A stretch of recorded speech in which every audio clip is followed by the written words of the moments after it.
तो आप देख रहे हैं राहुल भामरा ऑफिशियल चैनल। हरिहर राहुल जी, हरिहर, कैसे हैं आप? बहुत आनंद में। बहुत सारे भक्तों के मन में एक प्रश्न रहता है कि जो हमारे परम पूजनीय बाबा जी है, उनके मंदिर में, जो हमारे दरबार में उनकी प्राण प्रतिष्ठा हुई है, वो कैसे हुई है और किसने करी है? क्या बता के स्पष्ट करेंगे?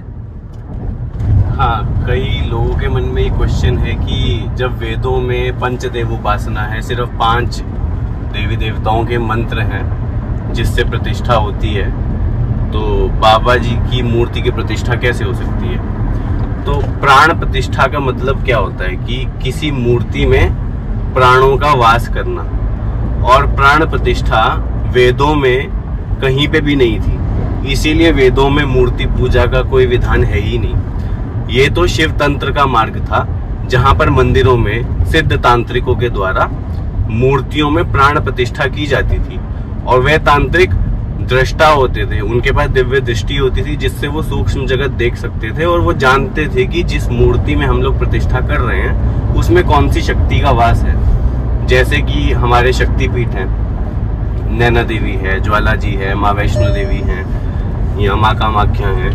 अब इन स्थानों की किसी न किसी मनुष्य ने तो खोज ही की कभी, तो जब खोज की तो पता कैसे चला कि यहाँ कौन सी शक्ति का वास है? तो वहां पे जो लोग थे जिनको दर्शन हुए, या जिन तांत्रिकों ने उनकी प्राण प्रतिष्ठा की, उनके द्वारा वेदों में, या जो पुराण है, पुराणों में लिखा गया कि इस स्थान पे इस शक्ति का निवास है। तो वो कैसे लिखा? उन्होंने देखा तभी तो लिखा ना, तो वो लोग दृष्टा थे, वो देख सकते थे। तो मंत्रों की आवश्यकता उनको पड़ती है जो मूर्ति में प्रतिष्ठा करना चाहते हैं पंचदेवों की।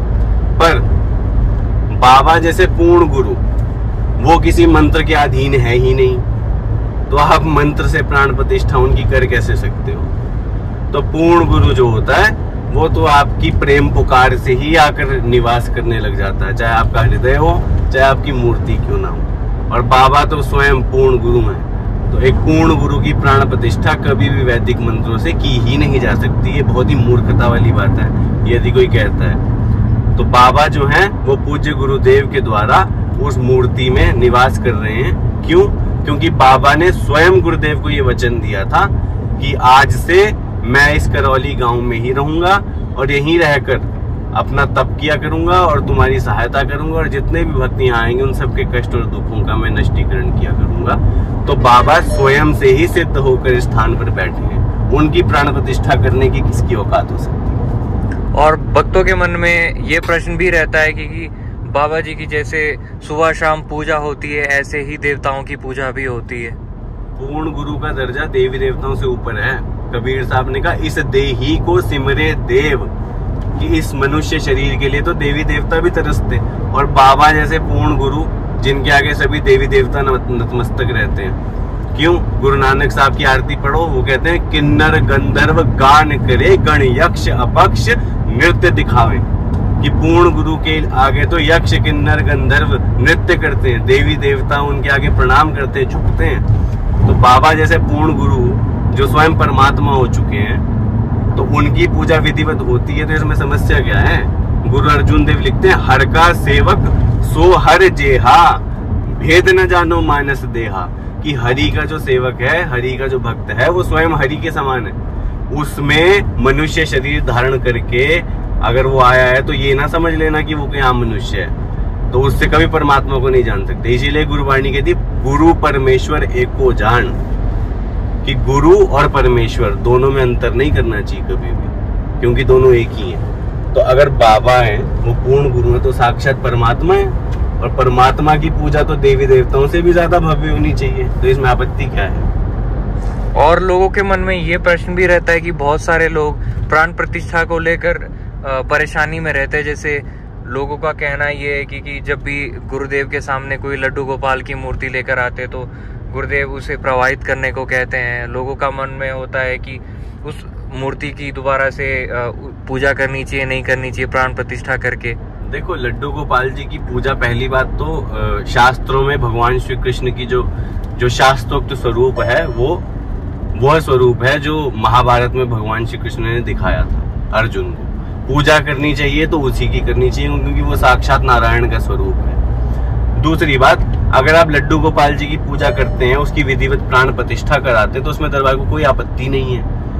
पर अगर आप कोई मूर्ति लेकर आए हो गुरुदेव के पास, जिस मूर्ति में पहले से किसी प्रेत का वास है, तो उस मूर्ति को विसर्जित कराने के लिए इसलिए कहा जाता है क्योंकि अगर आप उसकी विधिवत प्राण प्रतिष्ठा कर भी लोगे तो दरबार का जो स्मृति विज्ञान है उसके अनुसार आप दोबारा से उसी पुरानी स्मृति के साथ जुड़ोगे जैसे आप उसकी पहले पूजा किया करते थे, और उस स्मृति से आप फिर से उस नकारात्मक ऊर्जा के साथ जुड़ जाओगे और फिर से रोग और कष्ट से ग्रसित हो जाओगे। ये आपकी अपनी स्मृतियों से आपको बचाने के लिए कहा जाता है कि इसको प्रवाहित करके चाहे आप नई मूर्ति ले आइए और नई मूर्ति लेके उसकी प्राण प्रतिष्ठा कराइए और अपने घर में पूजा करिए, उसमें कोई आपत्ति नहीं है। और सिर्फ लड्डू गोपाल जी ही नहीं, सभी मूर्तियों को प्रवाहित करने के लिए कहा जाता है, चाहे वो शंकर जी की ही क्यों ना हो, चाहे वो माता पार्वती की, माता कामाख्या की मूर्ति ही क्यों ना हो, सभी मूर्तियों को प्रवाहित करने के लिए कहा जाता है कि सभी को प्रवाहित करके नई लेकर आए ताकि आप पुरानी स्मृतियों से ना जुड़े, क्योंकि इस पुरानी स्मृतियों से जुड़ना भूतकाल से जुड़ना, और उसे ही भूत कहा जाता है। भूत प्रेत नाम की कोई अलग से वस्तु नहीं होती। अगर गुरुदेव कहते कि इसमें प्रेत का वास है, मतलब तुम्हारे भूत का वास है, तुम्हारे भूतकाल का वास है, जिस नेगेटिव एनर्जी से तुम पहले जुड़े हुए थे तुम फिर से उससे कनेक्ट हो जाओगे, इसलिए उससे बचने के लिए ऐसा कहा जाता है। और लोगों के मन में ये प्रश्न भी आता है कि जो भूतों की पूजा करेंगे वो भूतों को प्राप्त होंगे, प्रेत की पूजा करेंगे पितरों को प्राप्त होंगे, और जो बाबा जी की पूजा करेंगे वो किसको प्राप्त होंगे। देखो, कई लोग ऐसे मूर्ख हैं, वो सोचते हैं कि बाबा जी मरने के बाद भूत बन गए और प्रेत बन गए। अरे मूर्खों, जो पितरों को तार रहा है वो प्रेत कैसे बन सकता है? पहली बात तो ये, तुम्हें यही नहीं पता। कबीर साहब कहते संतों की गत न्यारी, संतों की गति जो मरने के बाद होती है, शरीर को त्यागने के बाद होती है, वो तुम जान ही नहीं सकते, क्योंकि तुम्हारी खुद की वो गति कभी हो ही नहीं सकती। इसीलिए ऐसे प्रश्न तुम्हारे उठते हैं। कहा ऐसी मरनी जो मरे बहुर न मरना होए, ऐसा कोई मर भी नहीं सकता जैसा पूर्ण गुरु संत लोग जब शरीर छोड़ते हैं, ऐसा ही मरना है असल में।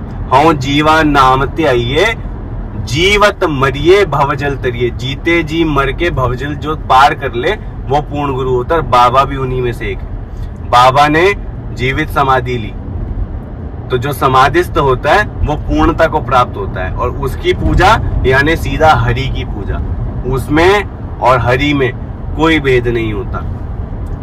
अगर आप इसको और डिटेल में जानना चाहते हो तो दरबार जिस तरह से बताता है, और सभी लोग जानते हैं जो स्पिरिचुअलिटी से जुड़े हैं, कि हर इंसान के अंदर 7 शरीर होते हैं, जिन्हें हम 7 चक्र कह सकते हैं। मतलब 6 चक्र जिनको हम कहते हैं, हमारे अंदर के 6 शरीर है, 7वां ये बाहर का शरीर है। स्थूल शरीर, ये शरीर नष्ट हो जाने के बाद अंदर सूक्ष्म शरीर बचा रह जाता है। जिसका बचा रह जाता है उसे हम भूत या प्रेत या पितृ कुछ भी कह देते हैं। परंतु जो पूर्ण गुरु होते हैं, जैसे गुरु नानक थे, महात्मा बुद्ध थे, इन लोगों की समाधि बनी, इनको दाह संस्कार नहीं किया गया। बाबा की भी समाधि बनी, दाह संस्कार नहीं किया गया, क्योंकि सनातन धर्म में दाह संस्कार उसका किया जाता है जो एक आम मनुष्य हो। जो समाधिस्थ संत होते हैं वो अपने 6 के 6 शरीर अंदर के, क्योंकि वो 6 के 6 चक्र भेज चुके होते हैं, वो 6 के 6 शरीर अपने तपोबल से ही नष्ट कर देते हैं। इसीलिए उनको जलाया नहीं जाता, उनकी समाधि बनाई जाती है और उनकी पूजा की जाती है ताकि संसार को लाभ हो। एक ये पूजा है। दूसरी है प्रेत पूजा, जो आप करते हो दरगाह मजार जाके। जो लोग काट मार लूट मार में रहे या एक्सीडेंट से मर गए, किसी रोग से मर गए, पूर्णता को प्राप्त नहीं हुए, वो मरने के बाद प्रेत योनि में जाते हैं। तो जो प्रेत योनि को प्राप्त हुआ हो उसकी पूजा प्रेत पूजा, और जो समाधिस्थ है वो तो पूर्णता को प्राप्त हुआ है। क्या आप ये कहते हो कि गुरु नानक की पूजा प्रेत पूजा है? इतनी औकात और हिम्मत है आपकी कहने की? या आप ये कह दो कि बुद्ध की पूजा करना प्रेत की पूजा है? तो बाबा जैसे पूर्ण गुरु की पूजा किसी आम मनुष्य की पूजा नहीं है। बाबा भी उन्हीं पूर्ण गुरुओं में से एक है। बाबा जी की मृत्यु हुई थी या उन्होंने समाधि ली थी? लोगों के ये बहुत मन में प्रश्न रहता है। बाबा जी ने समाधि ली थी, और इसका प्रमाण ये है कि आज भी दरबार में 1 मिनट के अंदर आपको समाधि अवस्था दरबार दिला सकता है।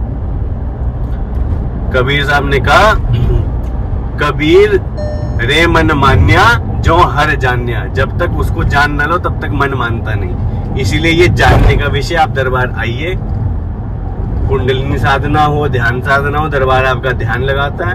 आप ध्यान करिए, साधना करिए, आप स्वयं जान जाएंगे कि ध्यान आप लगा पा रहे हैं, आप समाधि में जा पा रहे हैं कि नहीं जा पा रहे। जो आपको समाधि में ले जा पा रहा है यानी वो स्वयं समाधि में गया है।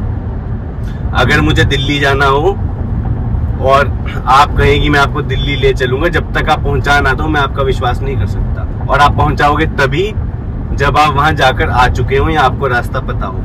इसीलिए जो समाधि में स्वयं गया हुआ हो वही आपको समाधि अवस्था तक लेकर जा सकता है, और इसका प्रमाण दरबार में नित्य प्रतिदिन होता है। ठीक है, बहुत अच्छा लगा आपसे इस जानकारी के बारे में जानकर। हरिहर। हरिहर।